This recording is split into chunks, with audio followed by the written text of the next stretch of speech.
안녕하십니까. 골방 라이브를 시작합니다. 오늘부터 몇 번에 걸쳐서 순종에 관한 강의를 해드리겠습니다. 오늘은 순종의 성경에서의 위치에 대해서 살펴보고자 합니다. 먼저 살펴보기 전에 드리고 싶은 말씀, 순종하면은 다들 해야 된다는 것은 알면서도 그 내용에 대해서는 들으려고도 하지도 않고 예수님의 말씀에 순종하는 행위도 한다고 하면서도 사실은 하지 않는 목회자들, 신학생들 너무나 많습니다. 순종 없이 우리가 구원받는다? 이것은 성경적이지 않습니다. 믿음에는 순종이 반드시 붙어 있어요. 순종하지 않는 믿음은 죽은 믿음입니다. 말 그대로 구원받지 못한다는 뜻이니까 오늘부터 진행되는 내용은 여러분들 마음속 깊이 새겨 들으시고 우리 다 같이 깨닫는 시간이 되도록 축원드리겠습니다. 여호수아서 1장 9절에 내가 네게 명령한 것이 아니냐 하고 말씀이 나옵니다. 성경에 나오는 어떤 말이나 그리스도인의 생활에 관한 진리를 연구하려고 할 때는 우선 그것이 성경 어디에 기록되어 있는지를 조사해 보는 것이 큰 도움이 됩니다. 우리가 그 말씀이 어디에 기록되어 있으며 몇 번이나 나오고 또 어떤 관계에 놓여 있는지를 알게 되면 그것이 성경 가운데 차지하고 있는 위치뿐만 아니라 그 상호 관계의 중요성까지도 이해하게 될 것입니다. 이번 강의에서는 순종에 관한 하나님의 뜻을 알기 위해 성경은 어디를 보아야 할지를 제시함으로써 순종의 의미가 무엇인지를 배울 수 있는 길을 마련하고자 합니다. 첫 번째, 성경 전체에서의 순종의 위치에 대해서 알아봅니다. 에덴 동산에서부터 시작해 봅시다. 우리는 창세기에서 창세기 2장 16절 여호와 하나님이 그 사람에게 명하여 이르시되라는 말씀과 창세기 3장 11절에서 내가 네게 먹지 말라 명한 그 나무의 열매를 내가 먹었느냐라는 말씀을 읽을 수가 있습니다. 어떻게 그 명령에 대한 순종이 낙원에서의 유일한 덕행이 되며 인간이 그곳에 거주할 수 있는 유일한 조건이 되는지를 봅시다. 또 어떻게 그 명령에 대한 순종이 창조주의 유일한 소원이 되는지를 봅시다. 믿음이나 사랑 같은 것에 대해서는 아무 말씀이 없습니다. 왜냐하면 순종이 이 모든 것, 즉 믿음과 사랑을 포함하기 때문입니다. 이 순종에 대한 요구는 인간의 운명을 좌우하는 유일한 명령이었던 것입니다. 이것은 하나님의 권위와 주장만큼이나 중요한 것이었습니다. 그러므로 순종은 인간의 삶에 있어서 가장 필요한 것입니다. 이제 에덴 동산에서부터 성경의 마지막 부분으로 눈을 돌려봅시다. 여러분은 성경의 마지막 장인 요한계시록에서 22장 14절은 자기 두루마기를 빠는 자들은 흠정역에서는 그 계명을 행하는 자들은 입니다. 복이 있으니 이는 그들이 생명나무에 나아가며 라는 말씀을 읽을 수 있습니다. 이런 말씀은 12장과 14장에도 나옵니다. 여자의 남은 자손을 설명하며 계시록 14장 12절에서 그 여자의 남은 자손 곧 하나님의 계명을 지키며 예수의 증거 즉 믿음을 가진 자들이라고 기록했습니다. 성경의 처음부터 마지막까지 낙원의 상실에서부터 회복에 이르기까지 이 법칙은 변함이 없습니다. 생명나무와 하나님의 은혜로 나아갈 수 있는 길을 열어주는 것은 오직 순종뿐입니다. 에덴 동산에서의 불순종은 생명나무로 가는 길을 막아버렸고 요한계시록에서의 순종은 다시 그 길을 회복하게 했습니다. 만약 당신이 어떻게 불순종이 순종으로 변하게 되었는지를 묻는다면 이 처음과 마지막의 중간에 있는 그리스도의 십자가를 생각해 보아야 할 것입니다. 로마서 5장 19절을 읽어보겠습니다. 한 사람이 순종하지 아니함으로 많은 사람이 죄인 된 것 같이 한 사람이 순종함으로 하심으로 많은 사람이 의인이 되리라 라고 말합니다. 또한 빌립보서 2장 8절로 9절을 읽어봅시다. 사람의 모양으로 나타나사 자기를 낮추시고 죽기까지 복종하셨으니 곧 십자가에 죽으심이라. 이러므로 하나님이 그를 지극히 높여 모든 이름 위에 뛰어난 이름을 주사라고 말합니다. 그리고 히브리서 5장 8절로 9절도 읽어봅시다. 그가 아들이면서도 받으신 고난으로 순종함을 배워서 온전하게 되셨은즉 자기에게 순종하는 모든 자에게 영원한 구원의 근원이 되시고 라고 말합니다. 여러분은 그리스도의 모든 구속사역의 목적이 순종을 다시 회복하는 데 있었음을 볼 수 있을 것입니다.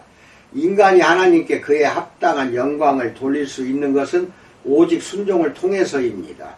하나님께서 인간이 참여하게 되기를 원하시는 그 영광도 오직 순종을 통해서만 얻을 수 있습니다. 우리는 하나님께 영광을 돌리자라는 말은 잘하지만 무엇을 통해서 우리가 하나님께 영광을 돌리냐 한다면은 오직 순종뿐입니다. 주님께서는 인간을 이런 순종으로 다시 회복시키셨습니다. 구원의 아름다움이 바로 여기에 있습니다. 낙원, 갈보리, 천국 이 모든 것들이 한결같은 목소리로 선언합니다. 하나님의 자녀들이여, 하나님께서 당신에게 원하시는 제일 첫 번째의 소원도 오직 단순하고 보편적이며 변함없는 순종뿐입니다. 두 번째, 구약에서의 순종에 대해서 알아봅니다. 구약 성경에서 이 순종은 새로운 왕국이 시작될 때마다 항상 두드러진 현상으로 나타납니다. 이에 대하여 한번 생각해 봅시다. 1. 인류의 새로운 선조인 노아를 생각해 봅시다. 우리는 창세기에 4번이나 노아가 여호와께서 자기에게 명하신 대로 다 준행하였더라 라는 말씀이 기록되어 있는 것을 볼 수 있습니다. 창세기 6장 22절에서 노아가 그와 같이 하여 하나님이 자기에게 명하신 대로 다 준행하였더라. 창세기 7장 5절에서 노아가 여호와께서 자기에게 명하신 대로 다 준행하였더라. 창세기 7장 9절에서 하나님이 노아에게 명하신 대로 암수 둘씩 노아에게 나와 방주로 들어갔으며, 창세기 7장 16절은 들어간 것들은 모든 것을 암수라 하나님이 그에게 명하신 대로 들어가매 라고 말합니다. 하나님께서 자신의 일을 맡기실 수 있는 사람은 곧 그의 명령에 순종하는 사람에게만 일을 맡기신다는 것을 믿기 바랍니다. 여러분, 목사라는 직책 하나님이 주셨죠. 신학하게 하는 것도 하나님이죠. 그런다면은 왜 여러분에게 그것을 맡겼을까요? 순종하기 때문에 맡기는 것입니다. 그리고 인간의 구원자로 쓰실 수 있는 사람도 역시 명령에 순종하는 사람입니다. 2. 택한 백성의 조상인 아브라함을 생각해 봅시다. 믿음으로 아브라함은 순종하여 히브리서 11장 8절에서 말씀합니다. 그가 이 믿음의 순종학교에 있은 지 40년이 되자 하나님께서는 그의 믿음을 완전케 하시려고 또 그 믿음의 풍성한 축복으로 관씌우시려고 그에게 찾아오셨습니다. 그가 이런 축복을 받을 수 있었던 것은 오직 순종이라는 최고의 행위 때문이었습니다. 그가 이삭을 제단 위에 묶었을 때 하나님께서 그에게 찾아오셔서 말씀하셨습니다. 창세기 22장 16절로 18절에서 이르시되 여호와께서 이르시기를 내가 나를 가리켜 맹세하노니 내가 이같이 행하여 내 아들 내 독자도 아끼지 아니하였은즉 내가 네게 큰 복을 주고 내 씨가 크게 번성하여 하늘의 별과 같고 바닷가의 모래와 같게 하리니 내 씨가 그 대적의 성문을 차지하리라. 또 내 씨로 말미암아 천하 만민이 복을 받으리니 이는 내가 나의 말을 준행하였음이니라 라고 말합니다. 또 하나님은 이삭에게도 말씀하셨습니다. 창세기 26장 3절로 5절에서 이 땅에 거류하면 내가 너와 함께 있어 네게 복을 주고 내가 이 모든 땅을 너와 내 자손에게 주리라.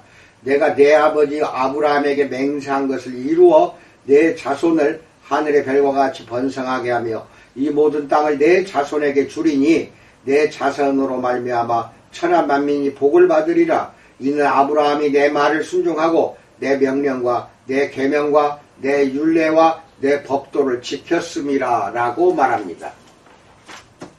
순종은 하나님이 보시기에 말로 다 할 수 없는 즐거움이 됩니다. 그는 이 순종 위에 큰 상을 베풀어 주십니다.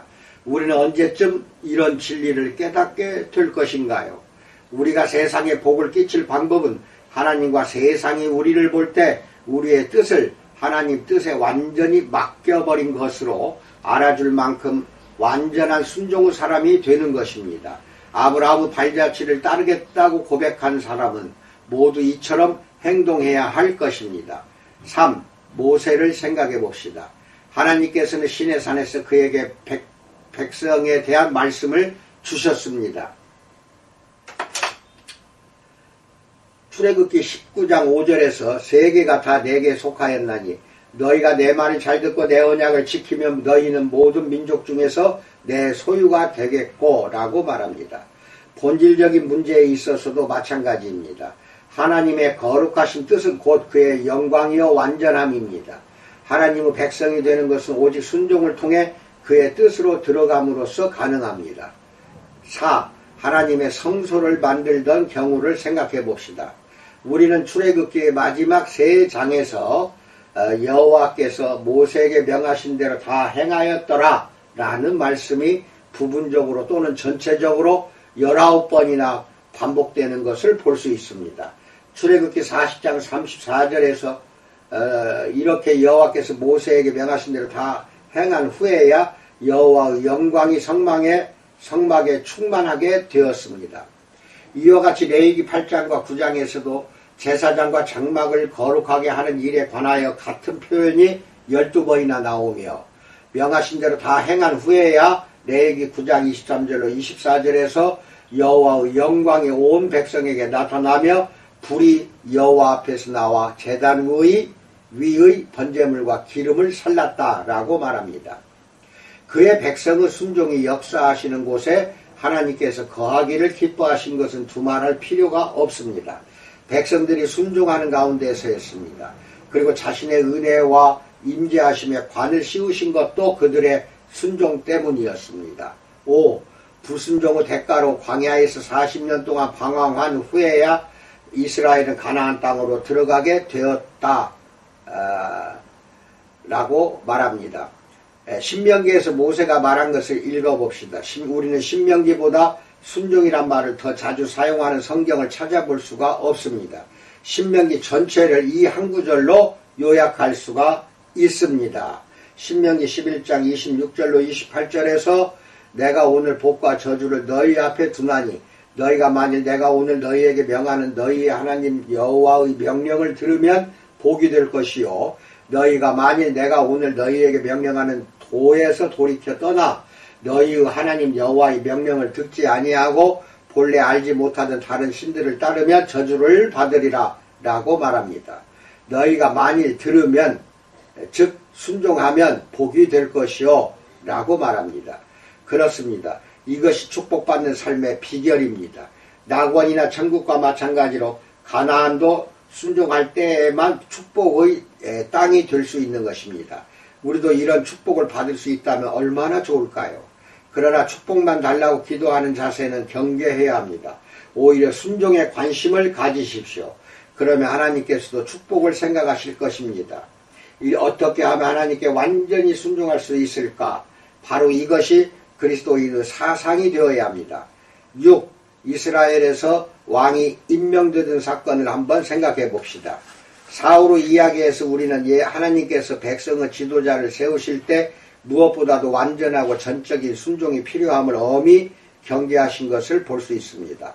사무엘은 사울에게 자신이 다시 돌아와 번제와 화목제를 드리고 또 그에게 행할 것을 가르칠 때까지 7일을 기다리라고 명령했습니다. 사무엘상 13장 8절로 14절 보세요. 그러나 사무엘이 기한 내에 오지 않자 사울은 자신이 직접 번제와 화목제를 드렸습니다. 사무엘상 13장 8절로 14절 보세요. 그때 사무엘이 도착하여 사울에게 말하였습니다. 사무엘상 13장 13절에서 사무엘이 사울에게 이르되 왕이 명령되어 행하였도다. 왕이 왕의 하나님 여호와께서 왕에게 내리신 명령을 지키지 아니하였도다. 그리하였더라면 여호와께서 이스라엘 위에 왕의 나라를 영원히 세우셨을 것이거늘 이라고 말합니다. 하나님께서는 순종하지 않는 사람에게 영광을 주시지 않습니다.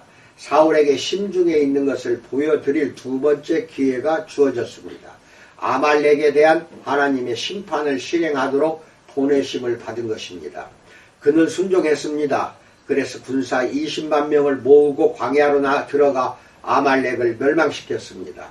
그러나 하나님께서 사무엘상 15장 3절에서 그들의 모든 소유를 남기지 말고 진멸하되 죽이라 라고 명령하셨음에도 사무엘은 아각과 그 양과 소의 가장 좋은 것을 남겨두었던 것입니다. 하나님께서는 사무엘에게 말씀하셨습니다. 사무엘상 15장 11절에서 내가 사울을 왕으로 세운 것을 후회하노니 그가 돌이켜서 나를 따르지 아니하며 내 명령을 행하지 아니하였음이니라 라고 말합니다. 사무엘이 이르렀을 때 사울은 두 번이나 거듭 말하기를 사무엘상 15장 20절에서 내가 여호와의 명령을 행하였나이다. 사무엘 15장 13절입니다.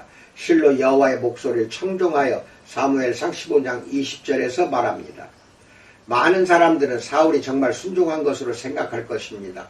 그러나 그의 순종은 온전하지 못했습니다. 하나님은 정확하고 온전한 순종을 원하셨던 것입니다. 하나님은 모든 소유를 남기지 말고 진멸하라 라고 말씀하셨습니다. 사울은 바로 그것을 행하지 않은 것입니다. 그는 여호와께 제사 드리려고 양과 소의 가장 좋은 것을 남겼지만 사무엘은 그에게 말하였습니다. 사무엘상 15장 22절로 23절에서 순종이 제사보다 낫고 듣는 것이 순양의 기름보다 나으니 이는 거역하는 것은 점치는 죄와 같고 완고한 것은 사신 우상에게 절하는 죄와 같음이라. 왕이 여호와의 말씀을 버렸으므로 여호와께서도 왕을 버려 왕이 되지 못하게 하셨나이다 라고 말합니다. 이것이 바로 부분적으로는 그렇게도 많이 하나님의 명령을 준행하였으면서도 아직도 하나님이 요구하시는 순종은 하지 못한 슬픈 사례인 것입니다. 하나님은 모든 죄와 불순종에 관하여 우리에게 말씀하시기를 모든 것을 남기지 말고 다 진멸하라 라고 명하십니다.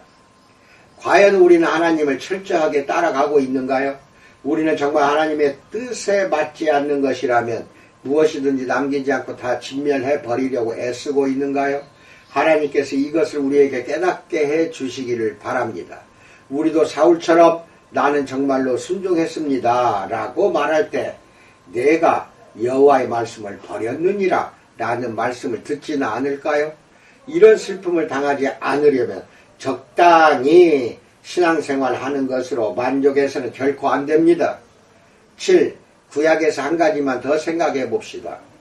신명기 다음으로 이 순종이라는 말이 많이 나오는 곳은 주로 백성의 불순종을 탄식하고 있는 예레미야서입니다. 하나님은 이스라엘의 열조와의 관계를 다음 말씀으로 요약하셨습니다. 예레미야서 7장 22절로 23절에서 사실은 내가 너희 조상들을 애굽 땅에서 인도하여 낸 날에 번제나 희생에 대하여 말하지 아니하며 명령하지 아니하고 오직 내가 이것을 그들에게 명령하여 이르기를 너희는 내 목소리를 들으라. 그리하면 나는 너희 하나님이 되겠고 너희는 내 백성이 되리라. 너희는 내 명령한 모든 길로 걸어가라. 그리하면 복을 받으리라 라고 말합니다. 하나님께서 희생에 대하여 말씀하신 모든 것이 이 한 가지 사실, 즉 인간을 다시 순종으로 회복하게 한다는 사실에 종속되어 있습니다. 심지어 그의 독생자의 희생에 대한 말씀까지도 인간을 순종으로 회복시키는 것에 종속되어 있는 것입니다. 이 사실을 깨닫게 되기를 바랍니다. 나는 너희 하나님이 되겠고 라는 놀라운 축복의 말씀으로 들어갈 수 있는 분은 오직 내 목소리를 들으라 라는 말씀밖에 없습니다. 세 번째, 신약에서 순종의 위치에 대해서 알아봅니다. 1. 신약에서 순종이라고 하면 우리는 즉시 주님을 생각하게 됩니다. 그는 이 순종을 위해 세상에 오셨음을 두드러지게 나타내셨습니다. 그는 세상에 오실 때 히브리서 10장 9절에서 보시옵소서 내가 하나님의 뜻을 행하러 왔나이다 라고 말씀하셨습니다. 그는 사람들에게도 요한복음 5장 30절에서 나는 나의 뜻대로 하려 하지 않고 나를 보내신 이의 뜻대로 하려 한다 라고 말씀하셨습니다. 주님은 자신이 행하신 것과 순환당하신 모든 것에 대해 요한복음 10장 18절에서 이 계명은 내 아버지께서 받았노라 라고 말씀하셨습니다. 우리가 주님의 가르침을 잘 살펴보면 그의 제자가 되려는 사람들에게 그가 요구하신 것은 어느 말씀 가운데서나 항상 순종이었다는 것을 알 수 있을 것입니다. 주님의 사역 전체를 통하여 처음부터 마지막까지 이 순종이 구원의 본질을 이루고 있습니다. 주님은 산상설교에서부터 이 순종에 대해 말씀하셨습니다. 마태복음 7장 21절에서 나더러 주여 주여 하는 자마다 다 천국에 들어갈 것이 아니요 다만 하늘에 계신 내 아버지의 뜻대로 행하는 자라야 들어가리라 라고 말씀합니다. 순종은 사랑에서 나오며 사랑으로 고무가 됩니다. 이 순종은 하나님의 사랑으로 들어갈 수 있는 길을 열어주기도 합니다. 주님은 그의 고별 설교에서 이런 순종의 영적 특성에 대해 잘 나타내 주십니다. 다음의 말씀들을 깊이 생각해 봅시다. 요한복음 14장 15절로 16절, 21절, 23절에서 너희가 나를 사랑하면 나의 계명을 지키리라. 내가 아버지께 구하겠으니 그가 또 다른 보혜사를 너희에게 주사 영원토록 너희와 함께 있게 하리니 나의 계명을 지키는 자라야 나를 사랑하는 자니 나를 사랑하는 자는 내 아버지께 사랑을 받을 것이요 나도 그를 사랑하여 그에게 나를 나타내리라. 사람이 나를 사랑하면 내 말을 지키리니 내 아버지께서 그를 사랑하실 것이요 우리가 그에게 가서 거처를 그와 함께 하리라 라고 말씀합니다. 주님께서는 사랑하는 사람에게만 이 순종이 가능하다고 말씀하십니다. 그리고 하나님께서 성령을 보내어 주시는 것과 그 놀라운 사랑을 내려주시는 것도 이 순종을 통해서만 가능하다고 말씀하십니다. 주님은 이런 가능성을 말씀하심으로써 순종을 지극히 영광스러운 위치로 높이셨습니다. 이런 말씀도 어떤 말씀도 이보다 더 분명하고 힘있게 표현할 수는 없을 것입니다. 나는 사랑하는 마음에서 우러나는 순종의 능력이나 영적 생활에 관하여 이보다 더 높은 계시를 보지 못했습니다. 이런 계시가 성령으로 말미암아 우리의 순종을 하늘의 영광으로서 거룩하게 하시기를 하나님께 간절히 구합시다. 이상의 모든 진리들이 요한복음 15장 10절에서 어떻게 확증되고 있는지를 봅시다. 우리는 포도나무 가지의 비유를 너무나도 잘 알고 있습니다. 우리는 끊임없이 그리스도 안에 거할 수 있는 방법에 대하여 생각해 왔습니다. 그래서 더 많이 성경을 연구하고 더 많이 기도하며 더 오래 하나님과 교제해야 되겠다고 결심해 왔습니다. 그러나 우리는 예수님께서 내가 아버지의 계명을 지켜 그의 사랑 안에 거하는 것 같이 라고 전제하신 후에 그렇게도 명백하게 가르쳐 주셨던 그 단순한 진리를 지금까지 간과해 왔던 것입니다. 즉 너희도 내 계명을 지키면 내 사랑 안에 거하리라 라는 말씀입니다. 우리들뿐만 아니라 예수님의 경우에 있어서도 마찬가지입니다. 그가 하나님의 사랑 안에 거할 수 있었던 유일한 방법은 오직 하나님의 계명들을 지키는 것이었습니다. 몇 가지 질문해 보겠습니다. 1. 여러분은 이런 진리를 알고 있었는가요? 2. 여러분은 이 진리를 믿고 있었는가요? 3. 여러분은 이 땅에서의 순종이 곧 하늘에서 하나님의 사랑 안에 거할 수 있는 비결이 된다는 것을 여러분의 경험을 통해 체험해 보았는가요? 이 질문에 대답해 보세요. 하늘에서 하나님이 우리를 진심으로 사랑해 주시는 것과 땅에서 우리가 그를 진심으로 순종하는 것이 동시에 일치되지 않는다면 그리스도께서는 결코 자신을 우리에게 나타내 주실 수가 없습니다. 하나님께서 우리 속에 거할 수도 없으며 또한 우리가 그의 사랑 안에 거할 수도 없습니다. 이제 기도들을 생각해 봅시다. 다음에 두 구절에서 우리는 베드로의 마음속에 주님의 가르침이 얼마나 깊이 새겨져 있었는지를 알 수가 있습니다. 첫째, 우리는 이 일의 증인이요 하나님이 자기에게 순종하는 사람들에게 주신 성령도 그러하니라 라고 사도행전 5장 32절에서 말씀합니다. 하나님 편에서 보실 때 오순절 성령 강림을 위해 필요했던 조건은 그리스도에 대한 인간의 완전한 순종이었습니다. 베드로는 이 구절에서 이런 사실을 잘 알고 있었음을 나타내 줍니다. 둘째, 사람보다 하나님께 순종하는 것이 마땅하니라 라는 사도행전 5장 29절 말씀입니다. 이것은 인간 편에서의 소원을 보여줍니다. 우리는 죽기까지 순종해야 합니다. 이 땅 위에 있는 그 무엇도 하나님께 자신을 바친 사람에게서 이 순종을 빼앗거나 방해할 수는 없습니다. 3.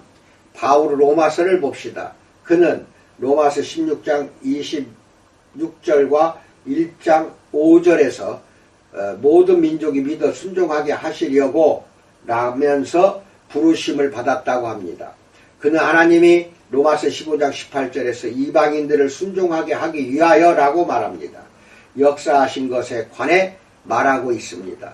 그는 그리스도의 순종이 우리를 의롭게 하셨으니 우리도 이 의에 대하여 순종의 종이 되어야 한다는 것을 가르쳐주고 있는 것입니다. 아담과 우리의 불순종 때문에 사망이 초래되었던 것처럼 주님과 우리의 순종은 하나님을 다시 찾고 그 은혜를 회복할 수 있는 동기가 됩니다. 4. 우리는 사도 야고보가 야고보서 1장 22절에서 너희는 말씀을 행하는 자가 되고 듣기만 하여 자신을 속이는 자가 되지 말라 라고 경고한 것을 잘 알고 있습니다. 그리고 아브라함이 어떻게 의롭다함을 받았으며 그 믿음이 어떻게 그의 행위로 말미암아 온전케 되었는지를 설명하는 것도 잘 알고 있습니다. 5. 베드로전서에서는 그 첫 장만 보아도 이 순종이 전체 구성에 있어서 어떤 위치를 차지하고 있는지를 잘 알 수 있습니다. 베드로는 택하심을 입은 자들에게 베드로전서 1장 2절에서 성령이 거룩하게 하심으로 순종함과 예수 그리스도의 피 뿌림을 얻기 위하여 택하심을 입었다고 말했습니다. 그는 우리들에게도 이 순종이 곧 하나님의 영원한 목적이요 성령께서 역사하시는 목적이며 그리스도의 구속사역의 주된 목적이라는 것을 잘 나타내고 있습니다. 또한 베드로는 베드로전서 1장 14절로 15절에서 너희가 순종하는 자식처럼 전에 알지 못할 때에 따르던 너희 사욕을 본받지 말고 오직 너희를 부르신 거룩한 이처럼 너희도 모든 행실에 거룩한 자가 되라 라고 말합니다. 즉 순종에서 태어나 순종으로 특징 지어지며 순종에 종속된 자처럼 거룩한 자가 되라는 말입니다. 순종은 참된 거룩의 출발점입니다. 우리는 베드로전서 1장 22절에서 너희가 진리를 순종함으로 너희 영혼을 깨끗하게 하여 라는 말씀을 읽을 수가 있습니다. 하나님의 진리를 온전히 받아들인다는 것은 단순히 지적인 동의나 강한 감정만의 문제가 아니라 삶 전체를 하나님의 진리에 종속시키는 것입니다. 신자의 생활이나 무엇보다도 순종하는 생활입니다. 6. 우리는 사도 요한이 그의 서신에서 이 순종에 대해 얼마나 강하게 설명하고 있는지를 볼 수가 있습니다. 그는 요한일서 2장 4절에서 그를 아노라 하고 그의 계명을 지키지 아니하는 자는 거짓말하는 자요 진리가 그 속에 있지 아니하되 라고 했습니다. 순종은 그리스도인의 성품에 대한 유일한 보증입니다.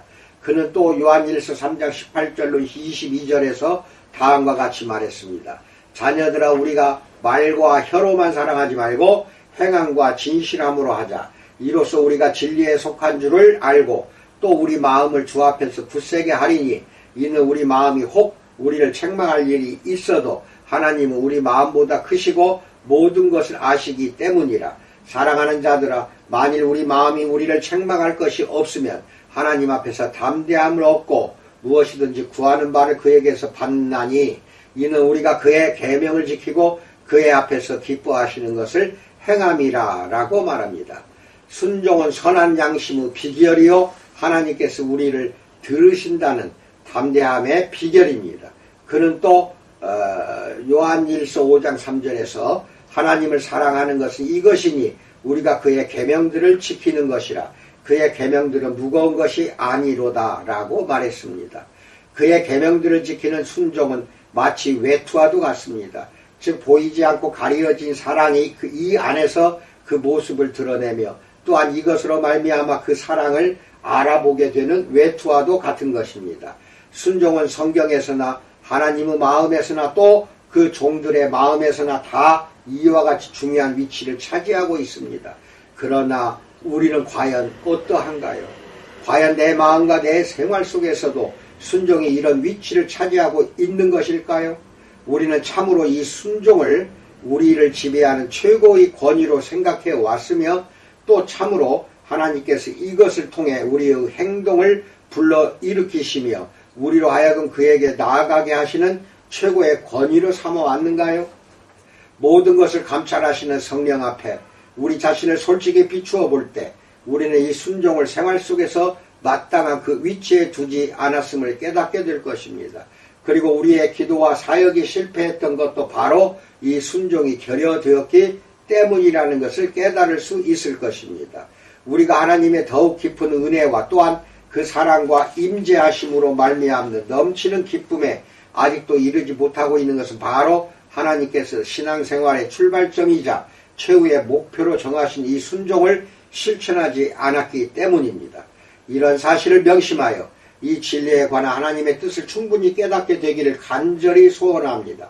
순종이 우리의 모든 것을 주장하지 못할 때 우리의 신앙생활은 너무나도 불완전해집니다. 그러나 절대적인 순종이 자신을 온전히 바치면 불완전한 우리의 생활은 놀랍게 변화될 것입니다. 예수님 안에 거하시는 하나님은 우리 안에서도 이렇게 변화된 생활을 하게 하실 수 있습니다. 성령께서 이런 진리를 우리에게 보여주시도록 합심하여 기도합시다. 아멘. 이상입니다. 이래도 우리는 순종하지 않고 하루하루를 겉도는 신앙의 삶으로 꾸려가시겠습니까? 우리가 순종하지 못함을 진심으로 회개하고 오늘 이후부터는 순종하는 삶을 살도록 축원드리겠습니다. 감사합니다.